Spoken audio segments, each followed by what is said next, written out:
তো দেখো আমরা এসেছিলাম হ্যাপি হোলি শুটিং করতে। তো আমাদের শুটিং শেষ হয়ে গেছে আর আমরা এখন বাড়ি যাব। বাড়ি গিয়ে আবার এই যে দেখো স্নান করতে হবে, বুঝতেই পারছো কি অবস্থা। তো এটা হচ্ছে হোলির আগের দিন আর আগামীর দিন তো অনেক হোলি খেলবো, রং খেলবো, সকলেই প্রচুর আনন্দ করো। কিন্তু সবাই নিজের সুস্থতার দিকে খেয়াল রেখো।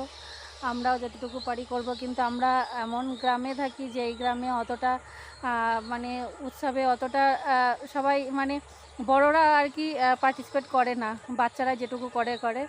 তবে এই 2-1 বছর ধরে দেখছি যে মানে একটু যেন আগের থেকে সেই লজ্জা ভয় বাধাটা কাটিয়ে এসছে, একটু একটু করে সবাই এগিয়ে আসছে। তো কালকে আমরা দেখব, যতখানি পারবো আনন্দ করব, আনন্দ নেব, আনন্দ দেব। তো চলো এখন আমরা বাড়ি যাই, আমাদের রিলস টাইম শেষ হয়ে গেল। এসেছিলাম এখানে শুটিং করতে আমাদের বাগানে, আর এই যে তোমাদের দাদাভাই এখন আবার এই যে পটলের জমিতে কাজ করবে, আর আমি এখন বাড়ি যাব। চলো বাড়ি।